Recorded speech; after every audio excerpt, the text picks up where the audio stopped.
UAP ये लगा है और ये दंगे का मुख्य आरोपी बताया जा रहा है। तो खालिद सैफी आखिर कौन है? हम ज़रा इसको जल्दी से देख लें और छोटा सा वीडियो रहेगा ये। तो ये है इंडिया टुडे की आज की न्यूज़ और दिल्ली पुलिस अरेस्ट खालिद सैफी इन चांदबाग वायलेंस केस। ये वही चांदबाग वायलेंस केस है जिसके बारे में जहाँ से आपने मेरे जो लाइव रिपोर्टिंग थी वो देखी थी, ग्राउंड रिपोर्ट जो देखी थी वो चांदबाग की ही थी। अब चांदबाग में आखिर खालिद सैफी ने किया क्या? इसको बहुत अलग-अलग तरीके से डिफ़ाइन किया जा रहा है, इसको बहुत अलग-अलग तरीके से बताया जा रहा है। पर सच्चाई आपको इसलिए जानना ज़रूरी हो जाता है ताकि आपको पता रहे। ये चांदबाग का वो इलाका है जहाँ से हम लोगों ने रिपोर्टिंग करी थी आपके लिए। ये तमाम सारी वो जगह हैं जो खंडर हो चुकी, उस समय भी खंडर हो चुकी थी और इस तरह की तमाम सारी न्यूज़ है। एनडीटीवी ने इसके बाद में खालिद सैफी के बारे में एनडीटीवी ने भी लिखा है और खालिद से सबसे मज़े की बात ये है जो कोई नहीं बता पाया, जो देखिए जो इंडिया टुडे नहीं बता पाया, ठीक है?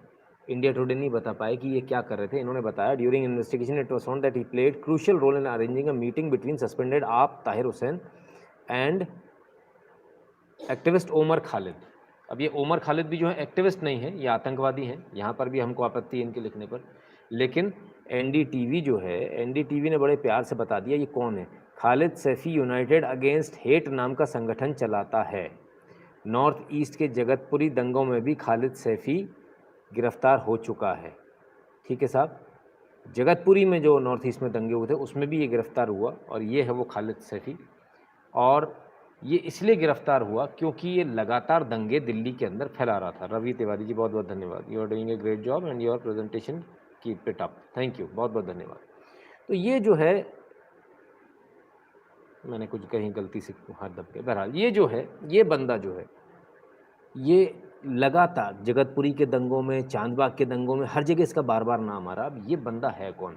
बताया जा रहा है यूनाइटेड अगेंस्ट हेट का ये नाम से संगठन चलाते थे। यूनाइटेड अगेंस्ट हेट के नाम से जो संगठन चलते हैं, ऐसे संगठनों की सच्चाई क्या, आप ज़रा इसको भी जान लीजिए आप। नाम है यूनाइटेड अगेंस्ट हेट और कर क्या रहे हैं? कर रहे हैं देश के अंदर आतंकवाद फैला रहे हैं। ये इनका काम है, दंगों के ज़रिए आतंकवाद फैलाना। आतंकवाद फैलाना क्या होता है? एक समूह को, एक से ज़्यादा अधिक लोगों को किसी भी ऐसे कृत्य से आतंकित करना। और वहाँ जिस प्रकार से हिंदुओं को जो आतंकित किया गया, जो हिंदू नरसंहार हुआ दिल्ली के अंदर, जो हिंदू जीनोसाइड हुआ, वो सब ने देखा है, वो किसी से छुपा हुआ नहीं है। Fact checker, yes, fact checker लोग भी इसके बड़े फेवर में हैं, ठीक है। टाइम्स ऑफ इंडिया में भी इनकी न्यूज़ आज ये छाए हुए हैं चारों तरफ। और ये जो है, ये तमाम सारी इनकी न्यूज़ इनकी। अब ये देखिए, इनको बचाने वाला आ गया द वायर और लिखते हैं एक्टिविस्ट खालिद सैफी, एक्टिविस्ट, दंगाई नहीं, आतंकवादी नहीं, टेररिस्ट नहीं, detained from Khureji post side, charge with attempt to murder. ठीक है साहब, अब द वायर ने ऐसी स्टोरी लिखी है तो कुछ ना कुछ तो उसके पीछे राज होगा। तो हमने ज़रा खंगाला खालिद सैफी का जो प्रोफाइल है, ट्विटर प्रोफाइल, तो ट्विटर प्रोफाइल में द वायर के फाउंडर मेंबर आ गए। ये हैं सिद्धार्थ, ये वायर के फाउंडर मेंबर है और ये खालिद सैफी है बगल में। ये वो आतंकी जिसके ऊपर आरोप है कि इसने दिल्ली के दंगे कराए, जगतपुरी के दंगे कराए, चांदबाग के दंगे कराए और जिसने उमर खालिद के साथ ताहिर की मीटिंग कराई थी। वही ताहिर जिसने पूरे दिल्ली में जिसके घर को एक किले की तरह से इस्तेमाल किया गया था, जहाँ से लगातार बम फेंके गए थे, गुलेलों द्वारा बम फेंके गए थे, दूर दूर तक फेंके गए थे, फायरिंग हुई थी। वही ताहिर हुसैन, हाजी मोहम्मद ताहिर हुसैन, जिसके घर में इंटेलिजेंस ब्यूरो के जांबाज ऑफिसर को घसीट कर ले जाया गया था और उसके बाद वहाँ बताया जाता 400 साढ़े 400 बार चाकुओं से गोद गोद कर उसकी हत्या कर दी गई थी। ये आप समझिए, अब आपको समझ में आ गया। थोड़ा आगे चलते हैं, वायर से थोड़ा आगे चलते हैं और कहाँ कहाँ आती है न्यूज़। ऑप इंडिया की न्यूज़ को आप देख लें। Delhi police crime branch arrest one Khalid Saifi for his role in Delhi anti Hindu riots, pictures of him with journalist politicians emerge. अब ये आम आदमी पार्टी का जो काउंसिलर था ताहिर हुसैन, ये मेन था जिसका सबने वहाँ नाम लिया था। जब मैं गया था दिल्ली दंगों में तब इसका नाम लिया था। इसको फैसिलिटेट कर रहा था ये बंदा, आप कड़ियाँ जोड़ते जाइए। और इसने इससे मिलवाया था। यह है उमर खालिद, टुकड़े टुकड़े गैंग, ये भी टुकड़े टुकड़े गैंग है। ये टुकड़े टुकड़े गैंग जो एक्सपोज हो चुकी वो है, ये वो था जो बाद में एक्सपोज हुआ, ये बीच की कड़ी है। तो ये टुकड़े टुकड़े गैंग है पूरा का पूरा, ये जो हम अभी आपको सामने दिखा रहे हैं। ठीक है, समझिए आप इस पूरे को। अब सबसे बड़ी बात, हमने बहुत पता किया, बहुत पता लगा, और बार बार जो वायर जो है इसको बार बार एंटी सीए एक्टिविस्ट बता रहा है किसको, खालिद सैफी को। ठीक है, जबकि ये कौन है, ये है दंगाई, ये है विशुद्ध रूप से एक आतंकवादी जिसके कि बाहर से कनेक्शन है।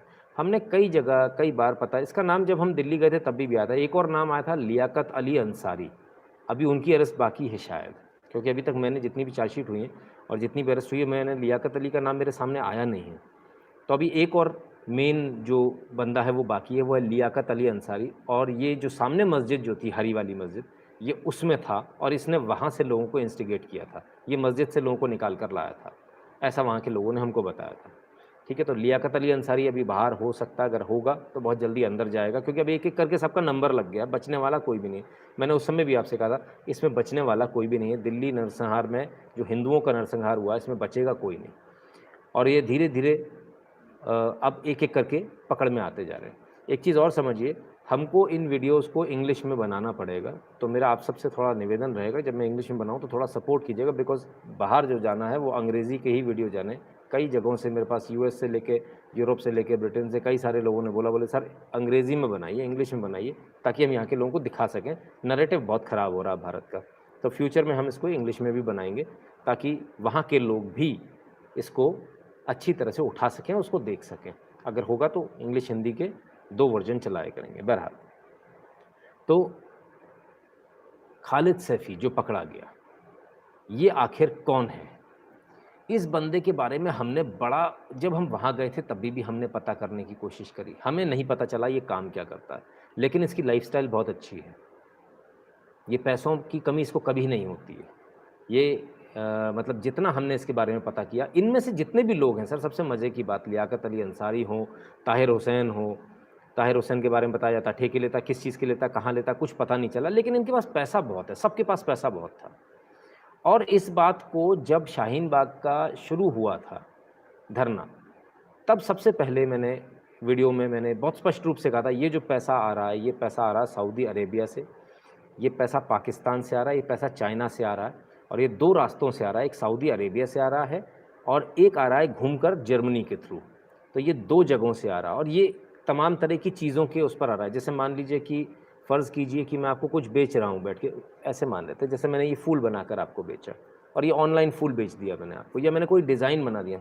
जो सबसे बड़ा धंधा चल रहा है वो ये धंधा चल रहा है कि मैंने ग्राफ़िक डिज़ाइन बनाकर आपको बेच दिया, ठीक है?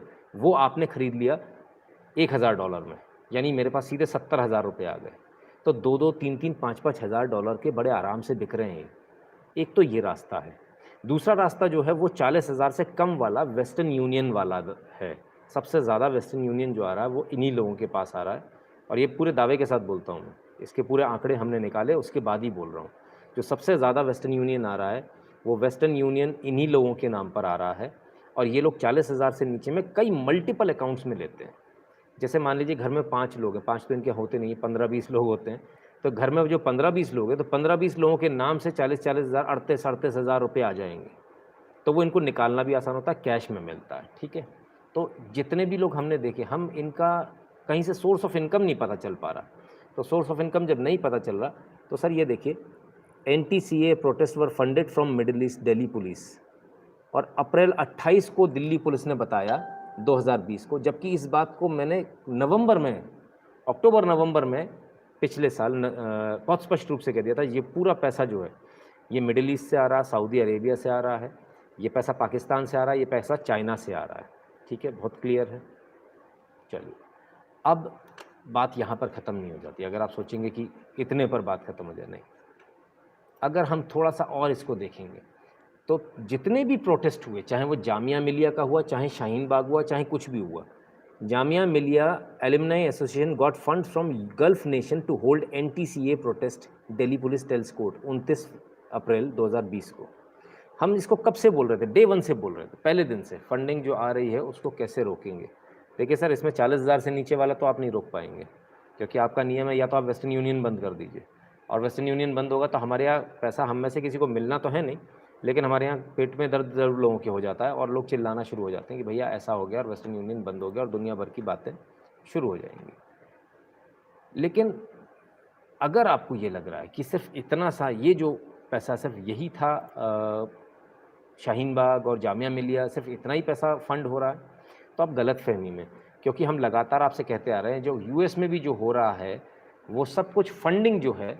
अब देखिए यहाँ यूएस का भी भांडाफोड़ हो गया और डेली कॉलर की ये मैं आपको न्यूज़ दिखा रहा हूँ। देखिए डेली कॉलर करके एक वेबसाइट है और बहुत प्रचलित वेबसाइट है यूएस के अंदर, और डेली कॉलर ने इनका भांडाफोड़ कर दिया और ये स्पष्ट बता दिया Chinese propaganda outlet had paid US newspapers $19 million for advertising printing.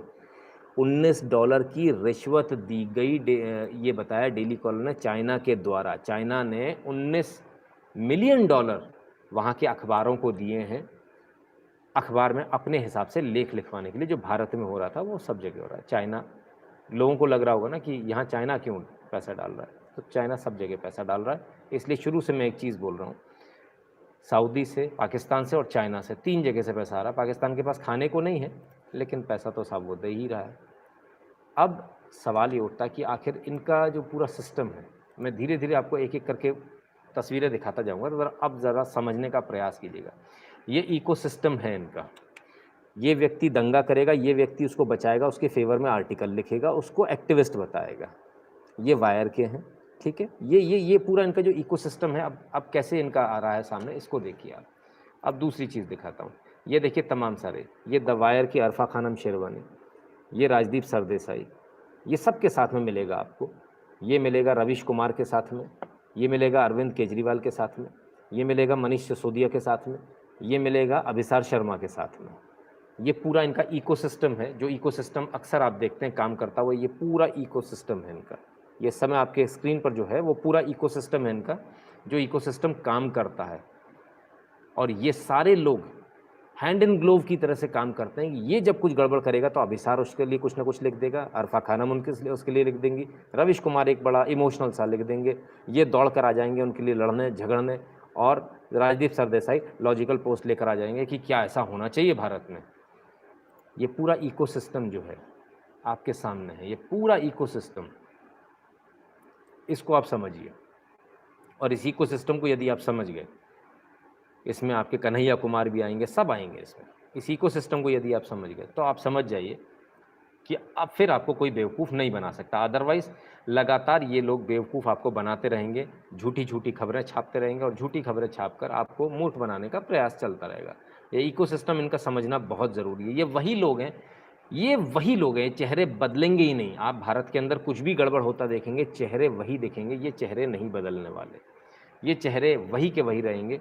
और सिर्फ इतना नहीं, फॉल्ट न्यूज़, फैक्ट चेक वाले जो लोग हैं, जो मदरसा छाप लोग हैं, खालिद सैफ़ी का ट्वीट दिखा रहा हूँ, ज़ुबियर यानी ज़ुबैर ऑल्ट न्यूज़ वाले को, happy birthday to you, many happy returns of the day, may Allah bless you with the very best of both the worlds, आमीन। अब आप इस पूरे इकोसिस्टम को एक बार फिर से देख लीजिए। इस इकोसिस्टम का काम, यदि आपको लग रहा है कि कम्युनिस्ट विचारधारा, तो नहीं, इनका कम्युनिस्ट विचारधारा से इनका कोई लेना देना नहीं। इनका काम सिर्फ मुस्लिम रेडिकल इस्लामिक टेररिज्म को छुपाने का काम है इनका। इस इकोसिस्टम का काम सिर्फ एक काम है और वो है रेडिकल इस्लामिक टेररिज्म को पर्दा देना, उसको डिफेंड करना। और ये दिन भर उसी में लगे रहते हैं। कुछ लोग पैसे की वजह से लगते हैं, कुछ लोग की आइडियोलॉजी वैसी है। जैसा कि एक बहुत पत्रकार हैं, उन्होंने वहाँ जाकर बोला था शाहीन बाग में कि अभी बहुत जल्दी हो जाएगा, अभी हमने ये नहीं करना, हमने हमारा जो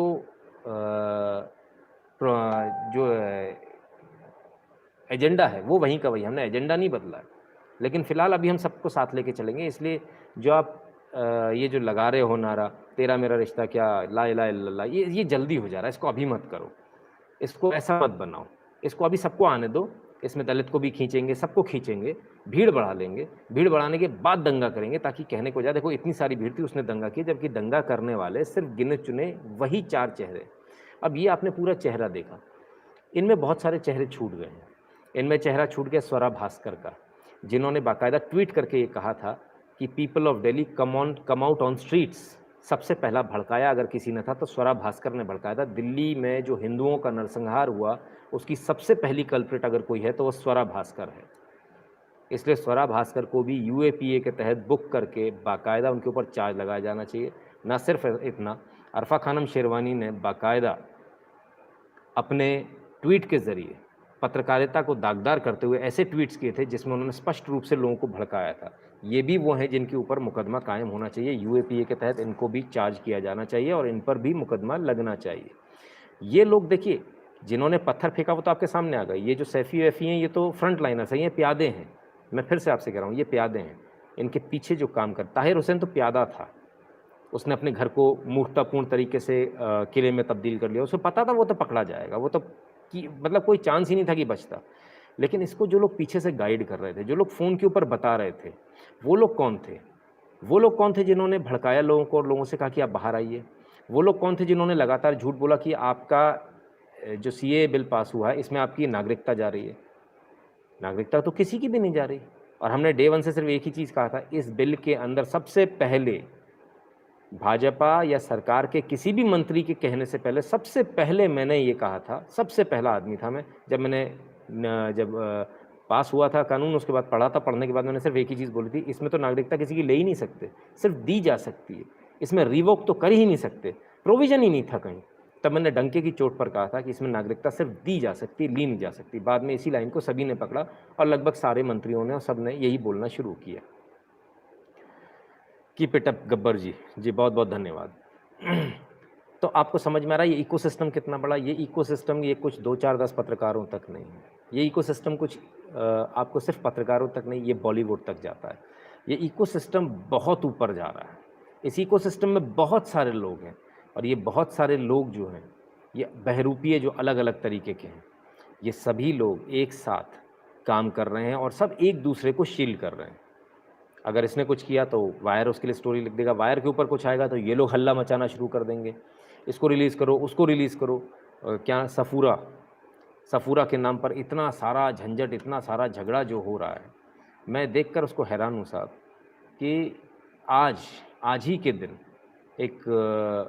एक लड़की है जिसको कि आज हत्या कर दी गई, लेकिन उसकी किसी ने बात नहीं करी। उसका नाम कोई शर्मा थी वो, और बाद में उसने मुस्लिम लड़के से शादी करी थी और जिससे शादी करी थी उसी ने पिस्टल ला कर दी और उसकी पहली बीवी ने इसको गोली मार दी। 7 महीने की प्रेग्नेंट थी, जो कल तक घाघरा उठा कर नाच रहे थे कि प्रेग्नेंट है। आतंकवादी है भाई, प्रेग्नेंट हो कुछ भी, उससे क्या, वो उसकी फिजिकल कंडीशन है, उससे हमें क्या मतलब है? आतंकवादी होता है। ऐसे तो कल को हम ये कहेंगे आतंकवादी के पैर में गोली लगी, वो चल नहीं पाता इसलिए उसको छोड़ दो। ये सारे आतंकवादी हैं, इन्होंने आतंकवाद फैलाया, दिल्ली के अंदर फैलाया, देश के अंदर फैलाया। इनके साथ किसी प्रकार का कोई रियायत होनी ही नहीं चाहिए। और जब इनको सज़ा हो तो मेरी तो दिली तमन्ना ये है कि इन्हें इंडिया गेट पर फांसी दी जानी चाहिए। जनता के सामने इनको फांसी पर लटकाया जाना चाहिए, जनता के सामने इनको फांसी के तख्ते पर लटकाया जाना चाहिए। इनमें से एक को भी बचना नहीं चाहिए। These people do not deserve any kind of mercy whatsoever. इनकी वजह से बेगुनाह लोग, वो बेचारे जो चुपचाप अपनी दुकानें चला रहे थे, उनकी जानें गई है। दिलावर नेगी, क्या दोष था उसका? वो चुपचाप एक मिठाई की दुकान में काम करता था, अंदर चुपचाप छुप कर बैठ गया था, शटर तोड़कर उसको बाहर निकाला गया। जब उसको मारने पीटने लगे, उसने अपने हाथ से बचाया तो उसके हाथ काट दिए कि अपने आप को बचा ना पाए। कटे हुए हाथों के साथ जब उसने भागने का प्रयास किया तो उसके पैर काट दिए गए ताकि वो भाग ना पाए। उसके बाद उसको उठाकर कूड़े का ढेर जो जला रखा था, जल रहा था, उसमें उसको फेंक दिया गया, जलते उसको ज़िंदा जला दिया गया उसको। ये है सच्चाई दिल्ली दंगों की, बहुत बहुत दर्दनाक है। दिलावर नेगी का एपिसोड मैंने उसमें कवर नहीं किया था, मैंने जानबूझकर नहीं किया था। ऐसा नहीं है कि मैं भूल गया था, मैंने उसको जानबूझकर नहीं किया, क्योंकि वो कहानी इतनी दिल दहला देने वाली है और इतना परेशान करने वाली थी, उसके फ़ोटोग्राफ्स इतने परेशान करने वाले थे कि शायद एक आम आदमी उसको देखकर मेरे ख्याल से 2 दिन तक तो खाना नहीं खा पाएगा। अगर मैं भी आज भी मैं अगर दिलावर नेगी का दोबारा से एपिसोड बना दूंगा तो मैं संभवतः, मैं गारंटी के साथ बोल सकता हूँ कि आप सब कम से कम 2 से 3 दिन के लिए डिस्टर्ब हो जाएंगे। इतने घटिया तरीके से उसको मारा गया। ये एक सुनियोजित तरीके से की गई हत्या होती है जो आईएसआईएस के आतंकवादी करते हैं ताकि दहशत का माहौल बने, दहलाया जा सके। ये वो है, लेकिन इसकी बात कोई नहीं करेगा। दिलावर नेगी की बात नहीं करेंगे। इनको सफूरा असगर दिखती है। इनको आज जो शर्मा मारी गई वो नहीं दिख रही है, वो 7 महीने की प्रेग्नेंट थी। सफूरा असगर तो अभी शाहीन बाग से ही हुई है ना, वो दिख रही है। आतंकी प्रेग्नेंट दिख रही है, लेकिन जिसके ऊपर कोई चार्ज नहीं है, जिसका कोई पुलिस रिकॉर्ड नहीं है, जिसने सिर्फ शादी करके जो रह रही थी उसको जो गोली मार दी, उसके लिए कोई आवाज़ नहीं उठाएगा। थैंक यू बाबूलाल शाह जी, बहुत बहुत धन्यवाद। आप समझिए, आतंकी के लिए निकल आएंगे, अरे वो प्रेग्नेंट है, वो प्रेग्नेंट है, वो प्रेग्नेंट है। और जो असलियत में जो घरेलू औरत है, जो प्रेग्नेंट थी 7 महीने की, उसको आज गोली मार दी जाती है, उसके पेट के अंदर उसका बच्चा मर जाता है, उसकी कोई बात नहीं करी। ना अरफा खानम शेरवानी का आया, ना ऑल्ट न्यूज़ ने फैक्ट चेक किया, ना किसी ने कुछ, किसी को चिंता नहीं है। चिंता सिर्फ धर्म के आधार पर हो रही। आप ये जो इकोसिस्टम देख रहे हैं, मैं आपको बहुत स्पष्ट बता दूं, ये कोई कम्युनिस्ट इकोसिस्टम नहीं है। आप ये जो इकोसिस्टम देख रहे हैं, ये भूल जाइए, ये कम्युनिस्ट बहुत पहले बदल चुका। अब ये रेडिकल इस्लामिक इकोसिस्टम है, आप इसको बहुत अच्छी तरह से समझ लें। ये बिल्कुल प्योरली रेडिकल इस्लामिक इकोसिस्टम है, और इसका काम सिर्फ ये है कि जो आतंकी हैं, जो आतिताई हैं, जो आतंक फैला रहे हैं, जो मर्डरर्स हैं, उनको शील्ड करना, उनको बचाना। रिहाई मंच भी उनमें से ही काम कर रहा है, पीएफआई आपके सामने ही है, ये तमाम सारे लोग, और इनकी फंडिंग पूरी बाहर से आ रही है। नाउ द पॉइंट इज़, बहुत सारे लोग पूछेंगे फंडिंग कैसे रोकी जाए। सर देखिए, फंडिंग आप नहीं रोक पाएंगे, क्योंकि हवाला से भी आती है, तमाम सारी और जगह से आती है, आप फंडिंग नहीं रोक पाएंगे, इट इज़ नॉट पॉसिबल। आप लोगों की तरह वो कोई यहाँ पर नहीं देते हैं। ओंकार जी बहुत बहुत धन्यवाद। इस तरह से कोई 1 नंबर में पैसा नहीं आता उनका कि वो बैंक अकाउंट में आएगा, नहीं, 2 नंबर में आ रहा है, हवाले में आ रहा है। कहाँ तक आप रोक लोगे? कबाड़ का सारा काम कौन लोग कर रहे हैं? कबाड़ का सारा काम यही कर रहे हैं, पूरा 2 नंबर का धंधा है कबाड़ का। लेने वाला कौन है? लेने वाला स्टील इंडस्ट्री वाला, वो कौन है? वो आप में और मेरे में से कोई एक है। तो पहले आप ये तो देख लीजिए कि आप कर क्या रहे हैं, किसको कहाँ से पैसा दे रहे हैं। ये 2 नंबर का पैसा 1 नंबर बड़े आराम से हो जाता है कि हम तो कबाड़ का काम करते हैं। हमने कोई हिसाब नहीं है ना कबाड़ का कि मैं अलग अलग घरों से इतना उठा लाया, कोई रसीद नहीं बनती, कोई पर्ची नहीं बनती कबाड़ की, है ना। आपको किसी ने आज तक रसीद दी कि भाई बाबूजी मैं आपके यहाँ से तोल कर ले जा रहा हूँ कबाड़ा, ये 2 किलो लोहा ले जा रहा हूँ और आपके यहाँ से रद्दी ले जा रहा हूँ 20 किलो, तो ये लीजिए इसकी रसीद ले लीजिए जीएसटी पेड की कि आपने मुझे ये बेचा। कोई रसीद नहीं मिलती, सब 2 नंबर का काम है। और ऐसे 2 नंबर के काम में 2 नंबर के पैसे को जो बाहर से आता है उसको 1 नंबर किया जाता है, और सारी गड़बड़ भी यहीं से होती है। जो आप मैकेनिकल वर्कशॉप पर जाते हैं, वहाँ जब आप अपनी गाड़ी सुधरवाते हैं और जब आप वो ऑयल छोड़ देते हैं, वो पुराना ऑयल निकालता है, कहता ख़राब हो गया और नया ऑयल डाल देता, तब आप ऑयल छोड़ कर आते हैं, उसी ऑयल का इस्तेमाल, उसी तेल का इस्तेमाल हुआ था उन पेट्रोल पंप्स में। आधा तेल था वही गंदा वाला तेल, बहुत अच्छा जलता है वो गंदा तेल बहुत अच्छा जलता है, अच्छे से ज़्यादा अच्छा जलता है। तो वो गंदा तेल पुराना वाला, उसमें थोड़ा मिट्टी का तेल, थोड़ा पेट्रोल मिलाकर फिर उसको इस्तेमाल किया गया था। तो उनको तो फ्री था, आप छोड़ कर आए थे, आप फ्री में छोड़ कर आए थे वहाँ पर, आपने कह दिया रख लो तुम। अगली बार से जब आपकी जो बॉटल खाली होगी ना, उसी बॉटल में भरवा के वापस ले आइएगा, आपके घर में भी काम आ जाएगा, है ना।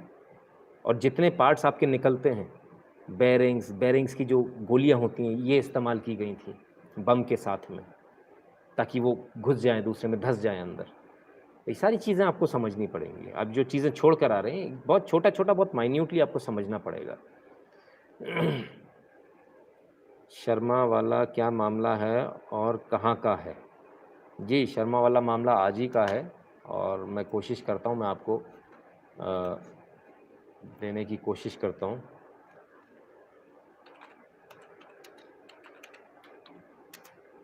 अगर मिल जाता है तो मैं आपको वो भी दिखाने का प्रयास करता हूँ कि कैसे लगातार, और उसने बंदी ने जिसने गोली मारी है, उसने बिल्कुल सामने वो उसके बाद भी खड़ी रही, ऐसा नहीं कि भाग गई हो। तो ये डेली चल रहा था। पॉइंट इज़ कि सर देखिए, ऐसे मामले रोज़ होते रहेंगे, सबसे बड़ी बात ये है। और कितने कितने मामले आप लेंगे? चलिए मैं आपके सामने मामले खोल देता हूँ, तो इतने सारे मामले आ जाएंगे कि आप खुद कहेंगे कि ये क्या हो गया, हमने तो एक मांगा था, इन्होंने तो इतने सारे मामले दे दिए। तो दे आर एवर लास्टिंग, बहुत सारे हैं, बहुत सारे हैं। और ये देख लीजिए, आपके सामने देता हूँ, ये इतनी सारी लड़कियाँ, चाणक्य कुमारी, हर्षिता शर्मा, हिना तलरेजा, जीशा कुरैशी, पल्लवी, नेहा, लिखा, अनुजा, रिया, टीना, खुशी, नेहा, निमिषा, प्राची, मानसी, ये तो वो हैं जिनके आपके साथ वो खूबसूरत हैं, है ना। इनमें से एक भी बदसूरत नहीं है, देखिए, है ना। वही है ना जो लोग टिकटॉक के वीडियोस बनाते हैं, ऐसी खूबसूरत खूबसूरत लड़कियाँ जो अपनी अपनी अच्छी अच्छी फ़ोटोज़ को डीपीज़ बनाती हैं, वही लड़कियाँ, कोई अलग नहीं है, ये हमारे ही समाज के लोग हैं। तो ये भी आपको थोड़ा सोचना पड़ेगा। इसमें देखिए गलती अगर हम अपनी तरफ से ऑप्शन छोड़ेंगे तो दूसरा तो करेगा ही, उसमें दूसरे को गलती सोचना बेकार है ना।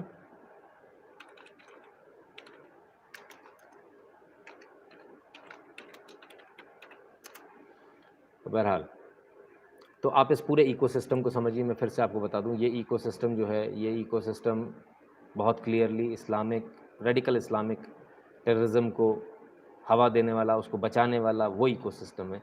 ये इकोसिस्टम किसी भी प्रकार से आप सोचेंगे कि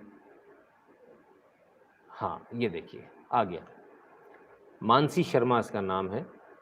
पिरामिल जी बहुत बहुत धन्यवाद। चलिए मैं आपको दिखाता हूँ उसको।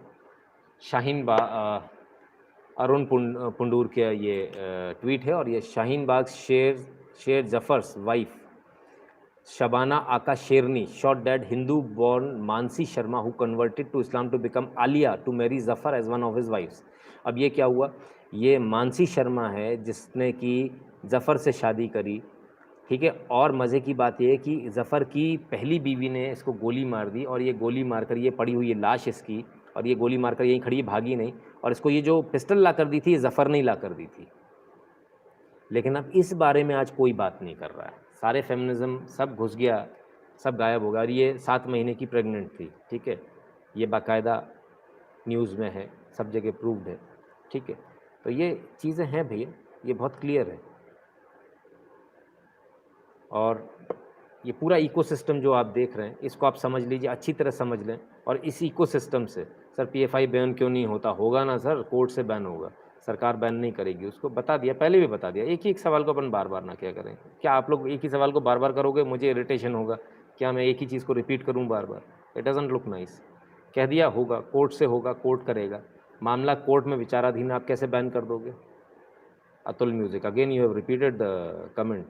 मैं दाद देता हूँ मैं आपकी हिम्मत की यार, क्योंकि मैं कैसा आदमी हूँ, तुरंत ब्लॉक मार देता हूँ। अब अगर आपने तीसरी बार अगर आपने करना है तो मैं भी देखता हूँ कि इसके बाद फिर आप आगे कैसे कर पाओगे। तो don't compel me to be too strict, don't compel me to be like that, okay. I don't like it. So what I want, आप लोगों को अच्छी इन्फॉर्मेशन मिले, सही इन्फॉर्मेशन मिले, इसके लिए मैं आता हूँ।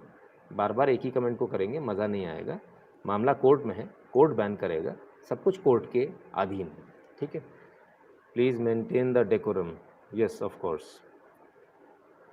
तो आदित्य वैद्य जी, आपको क्यों हंसी आई ज़रा ये भी बता दीजिए, क्योंकि जब मैं क्लास लगाता हूँ तो मुझे बीच में हंसने वाले बच्चे पसंद नहीं आते, मैं उनको पटाख से बाहर कर देता हूँ। आपको हंसी क्यों आ रही है ज़रा मुझे बता दीजिए।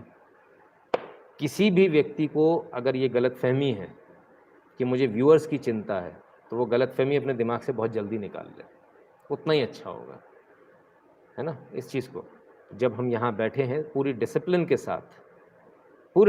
साथ चीज़ों को सुनेंगे, ईमानदारी के साथ। मैं यहाँ सीरियस बात करने आता हूँ, आप लोगों की दिल रखने के लिए कभी कभार मिमिक्री कर देता हूँ।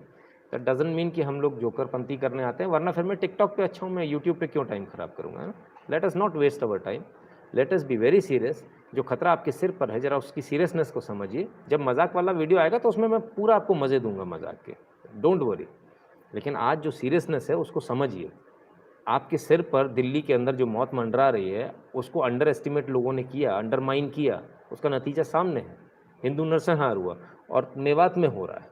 अब तो जजेस लिख रहे हैं, अपने जजमेंट में लिख रहे हैं कि इनकी स्थिति तो अफ़गानिस्तान से भी बदतर है, मतलब किसी इस्लामिक स्टेट से भी बेहतर है।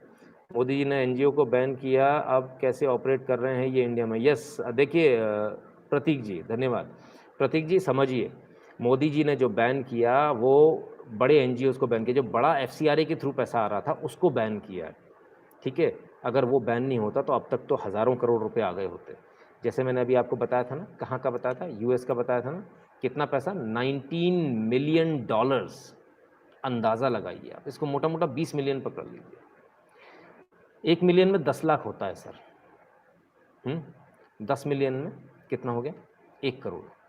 2 करोड़ डॉलर कितना हो गया, अंदाज़ा लगा लीजिएगा। इतना पैसा खर्च कर रहा है चाइना अमेरिका में, इससे 10 गुना ज़्यादा भारत में खर्च कर दिया होता, क्योंकि भारत में खर्च करना बहुत आसान है और बहुत आसानी से काम हो जाता। तो ये तो शुक्र मनाइए कि एनजीओज़ बैन हो गए, नहीं तो आज आप जो देख रहे हैं ना कि मैंने भी रिपोर्टिंग कर ली और आप लोगों ने देख ली, और जिसको तमाम कपिल मिश्रा से लेकर अशोक पंडित ने भी उसको ट्वीट कर लिया, तो ना तो मैं वहाँ जा पाता, जाता तो मेरी भी हत्या हो जाती।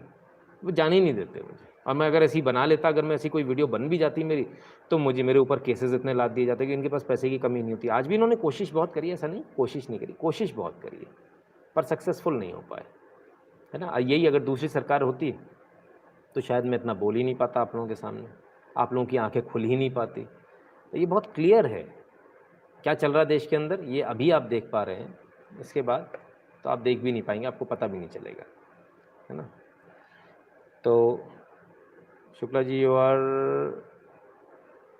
क्या लिखा, rarest truth speaking lion of India. धन्यवाद, धन्यवाद अभिजीत जी, बहुत बहुत धन्यवाद आपका। बीच बीच में मैं इक्का दुक्का कमेंट ले लेता हूँ, कमेंट बहुत सारे होते हैं, इसलिए आप लोग नाराज़ मत हुआ कीजिए कि मेरा कमेंट नहीं लिया। बहुत सारे लोग बोलते हैं मेरा कमेंट, मैंने आपको बताया हफ्ते में मैं एक दिन ज़रूर दूंगा जब सिर्फ सवाल जवाब होंगे, कुछ नहीं, कोई लाइव नहीं करेंगे, हम कुछ नहीं बताएंगे। तो ये छोटा सा एक लाइव है, 33 मिनट हो गए मेरे ख्याल से, अच्छा खासा है, और इससे ज़्यादा जाना भी नहीं चाहिए। लोग बोलते हैं कि आपके लाइव ज़्यादा लंबे होते हैं, तो जब ज़्यादा लंबे होते हैं लोगों को देखने में परेशानी होती है। तो मेरे निवेदन सिर्फ इतना सा है कि इस लाइव को शेयर कर दीजिएगा, लाइक धड़ाधड़ लाइक कर दीजिए, बिना टेंशन के लाइक कर दीजिए, शेयर कर दीजिए, लोगों तक पहुंचना चाहिए, ताकि असलियत जो है दिल्ली दंगों की सामने आए। और हम बार बार दिल्ली दंगों पर जितनी बार सामने वाला मुद्दा उठाएगा उतनी बार हम उठाएंगे, इसको बार बार उठाएंगे, क्योंकि पिटे हम हैं, मारा हमें गया है, और रो दूसरा रहा है कि हम पिट गए, ये हम होने नहीं देंगे। इसलिए हम आपको बार बार जगाते रहेंगे, बार बार बताते रहेंगे, जो दिल्ली दंगा हुआ था वो हिंदू नरसंहार था, ये हम आपको बार बार बताते रहेंगे। सोते हुए हिंदुओं को, टीवी देखते हुए हिंदुओं को धड़ाधड़ काटा गया था, ये हम आपको बार बार बताते रहेंगे। हम बार बार बताते रहेंगे कि अंकित शर्मा बेचारा अपने घर से बाहर निकलकर, मैंने वो भी दिखाया हुआ है कि घर में गली से बाहर निकलकर रोड पर आया, उसको वहाँ से काला कपड़ा डालकर उसको घसीट के ले जाया गया, जो हमें वहाँ बताया गया लोगों ने। हमें दिल्ली की पुलिस की चार्जशीट से मतलब नहीं है साहब, हम तो वो मानेंगे जो वहाँ के लोगों ने बताया है। तो ज़बरदस्ती उसको ले जाया गया, वो लड़की वहाँ से जो निकल रही थी उसका गैंग रेप किया गया, उसे ज़िंदा जला दिया गया, सब कुछ ताहिर के घर में हुआ है, सब कुछ बहुत साफ है, सब कुछ बहुत स्पष्ट है। कोई अगर ये उम्मीद करे कि हम उसको इनके प्रेशर में आके चुप हो जाएं, 2 कौड़ी का एक आदमी उठकर चला आता है मदरसा छाप, और अपने आप को कहता है कि वो फैक्ट चेकर है। इस्लामिक जिहाद चला रहे हो यार आप किसको बेवकूफ़ समझ रहे हो? सबको पता है, डोंट ट्राई टू फूल अस। हमको बहुत अच्छी तरह से पता है आप क्या चला रहे हो। ये न्यूज़ वेबसाइट के आड़ में जो चल रहा है ना, जो फंडिंग आ रही है, हमें वो भी पता है, बेफिक्र रहिए, हमें सब कुछ पता है। और सरकार की भी आप पे पूरी नज़र है, इसको भी ध्यान रखिए। बहुत जल्दी आप सब भी अंदर होंगे, उसकी भी चिंता कीजिएगा। आप में सबसे अलग है सर्वोत्तम अनिल पांडे जी, बहुत बहुत धन्यवाद भैया। तो मित्रों, आप भी समझिए, अपने घर पर भी समझाइए, औरों को भी जागरूक कीजिए। फिर से एक बात बोल दूंगा यार, इधर आप कंट्रीब्यूट करो ना करो, अपनी सुरक्षा के लिए कंट्रीब्यूट ज़रूर कर लेना। आप रहोगे तो मैं रहूँगा, है ना। अगर आप ही नहीं रहोगे तो फिर मेरी व्यूअरशिप कम हो जाएगी। मुझे आपकी चिंता नहीं, मुझे अपनी व्यूअरशिप की चिंता है ना। तो मेरी व्यूअरशिप की खातिर आप लोग अपनी अपनी सुरक्षा का थोड़ा सा इंतजाम कर लो, तो मुझे थोड़ा अच्छा लगेगा, है ना। बहुत सारे लोग पूछते हैं कि सर आर्म्स लाइसेंस के लिए कहाँ से अप्लाई करें।